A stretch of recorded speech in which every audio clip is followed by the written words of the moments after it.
பரலோகத்திலிருந்து கர்த்தருடைய தூதனின் வலுவாய் துணிக்கும் 7ஆம் எக்கால சத்தம், பயப்படாதிருங்கள், இதோ சர்வ சிருஷ்டிக்கும் மிகுந்த சந்தோஷத்தை உண்டாக்கும் நற்செய்தியை உங்களுக்கு அறிவிக்கின்றேன். வருத்தப்பட்டு பாலஞ்சு மக்களே, நீங்கள் எல்லோரும் எல்லா நாமத்திற்கு மேலான நாமத்தை உடைய என்றென்றைக்கும் ஸ்தோத்தரிக்கப்பட்ட காலத்தை தாண்டியும் ஸ்தோத்தரிக்கப்படுகின்ற சர்வ வல்லமுள்ள மகிமையின் கர்த்தராகிய கிறிஸ்துவினிடத்தில் வாருங்கள். சர்வத்தையும் வார்த்தையினால் ஜனிப்பித்த மகிமையின் பிதாவாகிய கிறிஸ்துவுக்கு எபிரேயர் 11:1 வேத வாக்கியத்தின்படியான விசுவாசத்தால் கீழ்ப்படியுங்கள். கடைசி வரை அதில் நிலைத்திருங்கள். அப்பொழுது அவர் உங்களுக்கு இப்பொழுதே இளைப்பாறுதலை தந்தருள்வார். யார் அந்த மகிமையின் பிதா? பகுதி 27. கர்த்தராகிய கிறிஸ்துவுக்குள் அழைக்கப்பட்டவர்களே, ஆண்டவரும் சர்வவல்லமையுள்ள நம்முடைய பிதாவாகிய கிறிஸ்து இயேசுவின் கிருபையினால் உங்களுக்கு அவர் மேல் உண்டான விசுவாசத்தால் கர்த்தராகிய கிறிஸ்துவுக்கு கீழ்ப்படுகின்ற எந்த ஆத்துமாவும் கிருபையின் ரூபமானவருடைய மகிமையை அடையும் பொருட்டாக கர்த்தரால் அனுப்பப்பட்டவர்களாகிய எங்கள் அப்போஸ்தலர் நித்திய சுவிசேஷத்தினாலே கர்த்தராகிய கிறிஸ்துவின் மகிமைக்குள் பிரவேசிக்கும் ரட்சிப்பை நீங்கள் அடையும்படியாக கர்த்தரால் அழைக்கப்பட்டும் காணாமல் போன ஆடுகளை முதலாவதாக கிறிஸ்துவுக்குள் விசுவாசத்திற்கு கீழ்ப்படிய பண்ணும்படி பரத்துக்கான ஒரே வழியும் சத்தியமும் நித்திய ஜீவனுமான மகிமையின் பிதாவை வேத வாக்கியத்தில் தேடுகின்ற எந்த ஆத்மாவுக்கும் வெளிப்படுத்தி அறிவிக்க உன்னதத்திலிருந்து அடிமை அனுப்பப்பட்டதால் உங்களிலுள்ள மூப்பருக்கு உடன் மூப்பனும் கர்த்தராகிய கிறிஸ்துவின் பாடுகளுக்கு சாட்சியும் இனி கர்த்தராகிய கிறிஸ்துவினால் வெளிப்படும் மகிமைக்கு பங்காளியும் சர்வமான மகிமையின் கிறிஸ்துவனிடத்தில் கிருபையையும் அப்போஸ்தல ஊழியத்தையும் அவருடைய சித்தத்தின்படியே அவரிடத்தில் பெற்றுக்கொண்டதால் உங்கள் மத்தியில் உயிரோடு இருக்கின்ற அப்போஸ்தலனாகிய சிலோவாம் பவுல் சர்வ வல்லமையுள்ள கிருபையானவரின் மகிமையோடு கூட உங்கள் ஆத்துமா ஒப்புரவாகும்படி உங்களுக்கு கடந்த 26 செய்திகளில் மகிமையின் பிதாவாகிய கிறிஸ்து என்ற மெய் ஞானத்தையும் புத்தியையும் அப்போஸ்தலர் நித்திய சுவிசேஷமாக அறிவித்து வருகின்றேன்.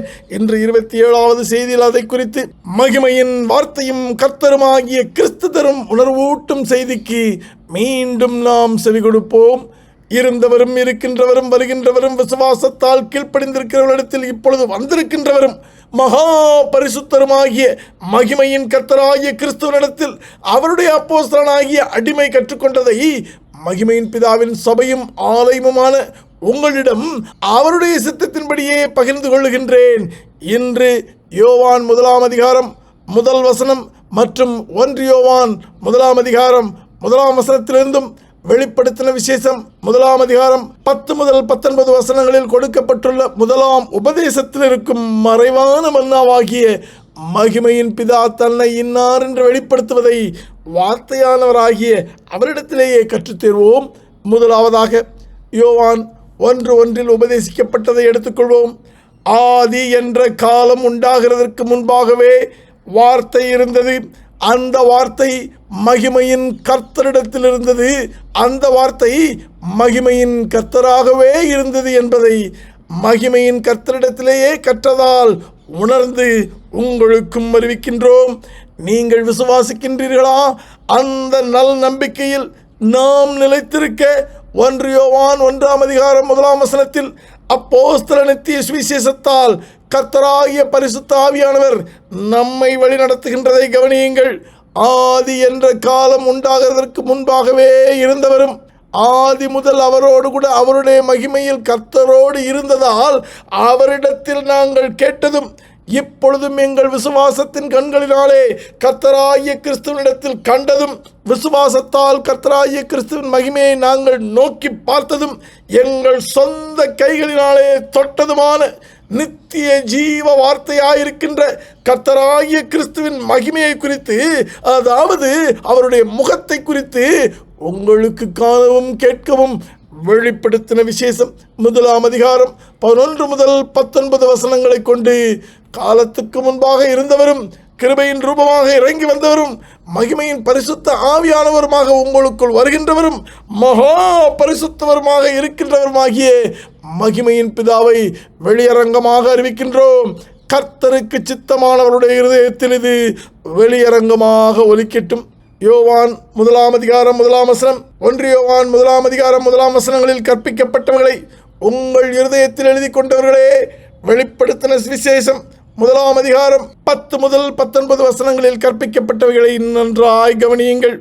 கர்த்தராகிய கிறிஸ்துவின் ராஜ்யத்தை குறித்து அறிவிக்கின்ற சபைகளாகிய தேவனுடைய சபையும், கிறிஸ்துவின் சரீரமாகிய சபையும், சர்வ சங்கமமாகிய சபையும், அனந்த ஞானமுள்ள சபையும், மகிமையுள்ள சபையுமாக மறுரூபமாக்கப்பட்டு பரிசுத்த ஆவியானவரால் அருளப்பட்ட நிருபங்களாகவே வாழ்ந்து வெளிப்படுத்தின விசேஷத்தை முதலாவதாக தூதரிடத்தில் கற்று உணரக்கூடிய தகுதியாகிய 1 அதிகாரம் 1 வசனத்தில் உள்ள கிறிஸ்துவின் சிந்தை மற்றும் உனக்கான தகுதியை உணர்ந்து சத்தியத்தினாலே நித்திய ஜீவனை பெற்றுக்கொண்டதால் கர்த்தருடைய, அதாவது பிதாவின் மகிமைக்குள் மீண்டும் பிரவேசிக்க சர்வ சிருஷ்டிக்கும் ஒரே வழியாகிய கிறிஸ்துவை பெற்றுக்கொண்டதால் சரீரத்தில் நித்திய ஜீவனோடு இருக்கும் பொழுதே கர்த்தருடைய நாளை கண்டு அந்த கர்த்தருடைய நாளில் மீண்டும் அவராகிய பரிசுத்த ஆவியானவரால் ஞான ஸ்நானம் பெற்று தூதர்களின் எக்கால சத்தத்தை போன்ற சத்தத்தை கேட்கும் திராணி உள்ளவர்களுக்கு அருளப்பட்டதை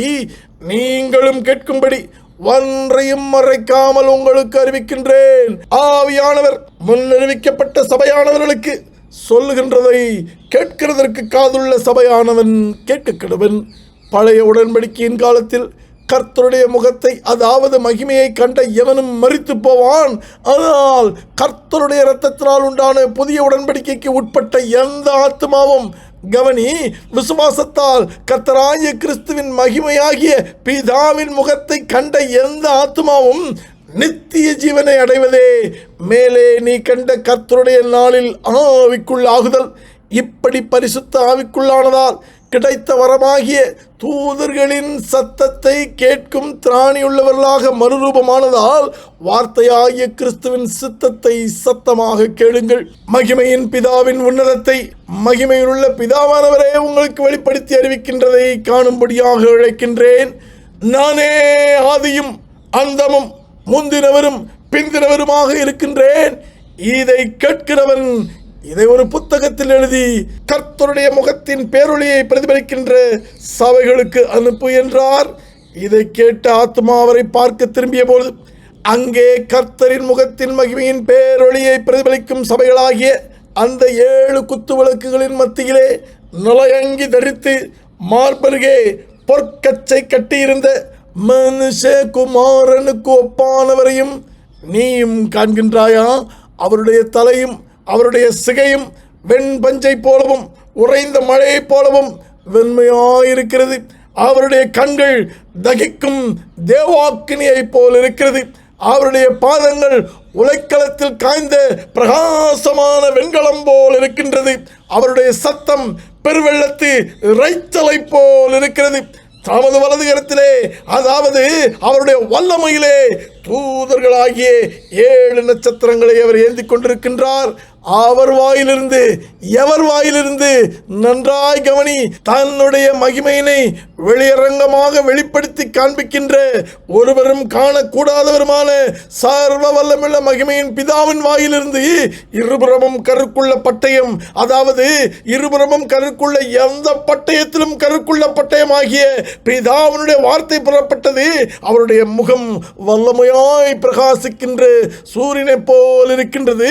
நான் என் விசுவாசத்தின் கண்களால் மகிமையின் பிதாவின் மகிமையை கண்டபொழுது, அதாவது அவருடைய முகத்தை கண்டபொழுது சத்தவனைப் போல அவருடைய பாதத்தில் விழுந்தேன்.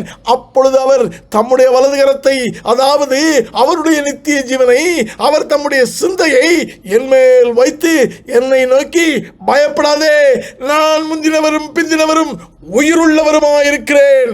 விசுவாசத்தால் என் மகிமையை கண்டு பாவத்துக்கு மரித்தவனே, என்னை கவனி. உன் பாவத்துக்காக நான் சரீரத்தில் மரித்தேன், ஆனாலும் இதோ சதா காலங்களிலும் உயிரோடு இருக்கின்றேன், அதாவது நித்திய ஜீவனாயிருக்கின்றேன். ஆமென் என்று சொல்கிறார். நான் மரணத்துக்கும் பாதாளத்துக்கும் உரிய திறவுகோல்களை உடையவராயிருக்கிறேன் என்று மகிமையின் பிதாவாகிய கிறிஸ்து திருவுள்ளம் பற்றுகின்றார். உணர்ந்து கொண்டாயா?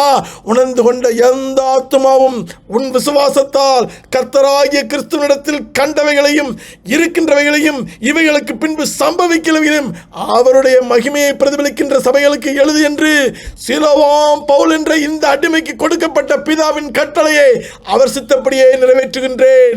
இருந்தவரும் இருக்கின்றவரும் வருகின்றவருமாகிய மகா பரிசுத்தமுள்ள மகிமையின் பிதா கர்த்தராகிய கிறிஸ்து இயேசுவே என்பதை சபையானவர்களே, ஆலயமும் ஆனவர்களே, அவருடைய வீடானவர்களே, இப்பொழுதாவது உணர்ந்து கொண்டீர்களா? மனம் திரும்புங்கள், பரலோக ராஜ்யம் சமீபித்திருக்கிறது. சர்வத்திலும் வலுவாதபடி உங்களை காக்கவும் தமது மகிமையுள்ள சன்னிதானத்திலே மிகுந்த மகிழ்ச்சியோடு உங்களை மாசற்றவர்களாய் நிறுத்தவும் வல்லமையுள்ளவரும் தாம் ஒருவரே ஞான உள்ளவருமாகிய நம்முடைய இரட்சகரான மகிமையின் பிதாவாகிய கர்த்தராகிய கிறிஸ்துவுக்கு கனமும் மகத்துவமும் வல்லமையும் அதிகாரமும் இப்பொழுதும் எப்பொழுதும் நித்திய நித்தியமாக உண்டாயிருப்பதாக. ஆமென். நீ உயிரோடு பூமியில் வாழும் இந்த கிருபையின் நாட்களில் சர்வவல்லமையுள்ள கர்த்தராகிய கிறிஸ்துவின் அப்பம்புக்குதலில் பங்கு கொள்ள அதிகாலையில் சர்வவல்லமையுள்ள கர்த்தராகிய கிறிஸ்துவோடு கூட சபை கூடி அவருடைய நேரடியான உபதேசத்திற்கு செவி கொடுத்து அதை உணர்ந்து கொள்வதனால் புசித்து உணர்த்தப்பட்டதை உங்கள் ஆவியாத்மா சரீரத்தில் நிறைவேற்றுவதனால் பானம் பண்ணி உங்கள் விசுவாசத்தால் கர்த்தராகிய கிறிஸ்துவுக்கு கீழ்ப்படியுங்கள். கடைசி வரை அதில் நிலைத்திருங்கள். கர்த்தரை அறிகிற அறிவில் வளருங்கள். அழைக்கப்பட்டவர்களையும் அப்படியே கர்த்தராகிய கிறிஸ்துவுக்குள் வளரச் செய்யுங்கள். பரிசுத்த தீர்க்கதரிசிகளால் முன் சொல்லப்பட்ட வார்த்தைகளையும் இரட்சகராயிருக்கிற கர்த்தருடைய அப்போஸ்தலராகிய எங்களுடைய கட்டளைகளையும் நீங்கள் நினைவு கூறும்படி இந்த நிருபங்களினால் உங்கள் உண்மையான மனதை நினைப்பூட்டி எழுப்புகின்றேன். ஆமென். எங்கள் அப்போஸ்தல நித்திய சுவிசேஷமாகிய இந்த 7ஆம் எக்கால சத்தம் உங்கள் இருதயத்தில் துணிப்பதாக. அழைக்கப்பட்டவர்களே, கர்த்தராகிய கிறிஸ்து இயேசுவுக்குள் அப்போஸ்தல நித்திய சுவிசேஷத்தின்படி யோவான் 7:38 வழிநடத்துதலினால் எபிரேயர் 11:1 கட்டளையில் வெளிப்படுத்தினபடி யோவான் 14:7 முதல் 11 வசனங்களில் கர்த்தராகிய கிறிஸ்து தன்னையே மகிமையின் பிதாவென்று நேரடியாக உங்களை நம்பச் சொன்னவைகளில் நீங்கள் உறுதியாயிருந்து ரோமர் 1:20 படி உங்கள் மாம்சத்தின் கண்களில் மகிமையின் கிறிஸ்துவினிடத்தில் காணாததும் காணக்கூடாதுமாகிய நித்திய வல்லமையும் மகிமையும் கர்த்தராகிய கிறிஸ்துவினிடத்தில் மாத்திரம் உள்ளது என்பதில் ஏசாயா 45:24 பரிசுத்த ஆவியானவர் முன்னறிவித்து வெளிப்படுத்தினபடி உங்கள் முழு இருதயத்திலும் நிச்சயம் உள்ளவர்களாகி இப்படி வேத வாக்கியங்களின்படி மகிமையின் கிறிஸ்துவின் மேல் வைக்கும் விசுவாசத்தில் மகிமையில் உள்ள தூதர்களும் ஆதி அப்போஸ்தலர்களும் இப்பொழுது நாங்களும் எங்கள் வீட்டாரும் நிலைத்திருப்பதைப் போல நீங்களும் உங்கள் வீட்டாரும் எங்களோடு கூட மகிமையின் கர்த்தராகிய கிறிஸ்துவுக்குள் இப்படி ஒரே சிந்தையாயிருந்து விசுவாசத்தால் கீழ்ப்படிந்திருக்க அழைக்கப்பட்ட உங்களுக்கு மகிமையின் கர்த்தராகிய கிறிஸ்துவின் நாமத்தினாலே கர்த்தருக்கு முன்பாக அவருக்கென்று ஒளி வீசும் சபையாயிருந்து மீண்டும் கர்த்தரின் முகத்தின் மகிமையின் பேரொளியை உங்கள் மேல் அப்போஸ்தல நித்திய சுவிசேஷ வெளிச்சமாக பிரதிபலிக்கின்றேன். எல்லா நாமத்திற்கும் மேலான நாமத்தை உடைய சர்வ வல்லமையுள்ள பிதாவாகிய தேவனும் இரட்சகரும் என்றென்றைக்கும் ஸ்தோத்தரிக்கப்பட்ட மகிமையின் கர்த்தருமாகிய கிறிஸ்து இயேசுவினுடைய கிருபையும் அவருடைய மனதுருக்கமும் அவருடைய தயவும் அவருடைய அன்பும் அவருடைய பரிசுத்த ஆவியின் ஐக்கியமும் சர்வ வல்லமையுள்ள கர்த்தராகிய இயேசுவை சர்வ வல்லமையுள்ள கர்த்தராகிய கிறிஸ்து என்று விசுவாசிப்பதால் கீழ்ப்படிந்து அதை அறிக்கையிடுவதால் ரட்சிப்படுகின்ற உங்கள் அனைவரோடும் கூட இம்மையிலும் காலத்தை தாண்டி மகிமையிலும் நித்திய நித்தியமாக நிலைத்திருப்பதாக. ஆமென்.